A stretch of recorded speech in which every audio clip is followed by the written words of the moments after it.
It's Monday, October 14th, 2019, and I'm Dave Sobel. 5 things to know today. Deepfakes in both video and written word.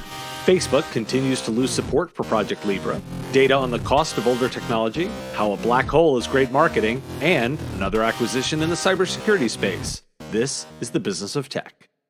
Deepfakes, those videos of famous people appearing to say and do things they did not, were covered again online, with CNBC doing a piece on what they are and what they mean. It's notable that the tells to discover if a video are fake are becoming harder and harder to spot. The Wall Street Journal also covered deepfakes, but this time focusing on how artificial intelligence is being used to create made-up news stories.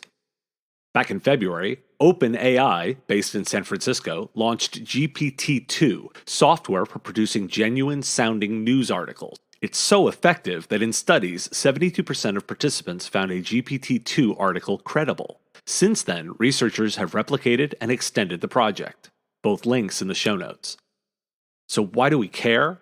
Taken to a logical end, if video becomes fully untrustworthy, security cameras and footage submitted as evidence could become discredited and not useful. What will it look like when courts, juries, and judges cannot use video footage for guilt or innocence? Facebook's Project Libra has lost more support as eBay, Visa, MasterCard, and Stripe have all withdrawn from the project. This comes 1 week after PayPal announced its plan to also withdraw. Project Libra, founded by a coalition of 28 corporate backers in June, intends to build a distributed global cryptocurrency. The timing of this withdrawal is prior to the first meeting of the Libra Council on October 14th in Geneva. Why do we care? Just because Libra is struggling does not mean this is a bad idea. A stable, worldwide currency serving those who are considered underbanked or have less access to financial tools could be a viable idea. Facebook just likely doesn't have the position to take this on, particularly with public concerns about privacy. Do expect to see this idea continue, just with somebody else.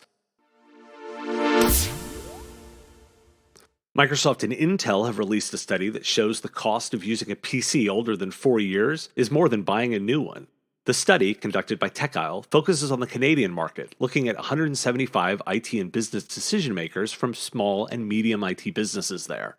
From IT Business Canada, quote, "The average cost of keeping a PC more than 4 years is $1,710 Canadian dollars per device per year, enough to replace the aging hardware that with at least one new device. PCs older than 4 years are also 4.6 times more likely to undergo repairs, resulting in an average 196 hours of lost productivity per device." End quote. Security was also highlighted as an area of concern, with 50% of small and medium businesses experiencing a breach. Older PCs average 27% more prone to data theft and breaches. Why do we care? This is just more data to provide for discussing with businesses about upgrades. As previously reported, 70% of companies have at least one instance of Windows 7 within the organization, which reaches end of service in January 2020. Replace those aging systems, people. Quick gaming nugget, which if you have kids, you probably already know. The game Fortnite ended its current Season 10 on Sunday with a giant in-game explosion that destroyed the in-game island and gave the appearance of making the game no longer playable.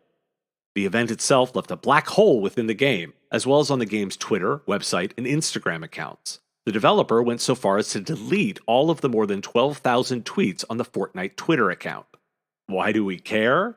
This is actually just server downtime, as the game updates significantly for an upcoming Season 11.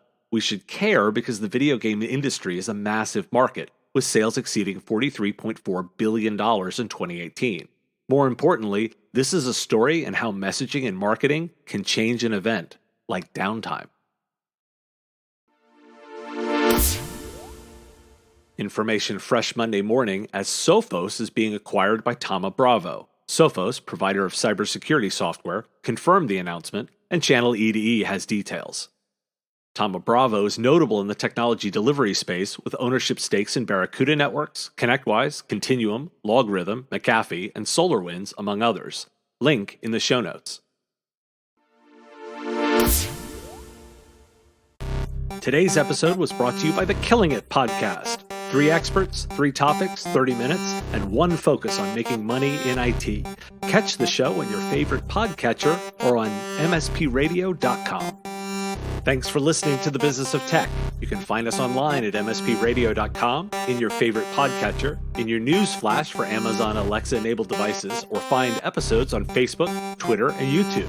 Like what you hear? Share our Facebook, Twitter, and YouTube feeds to help grow the audience, and we'll see you tomorrow.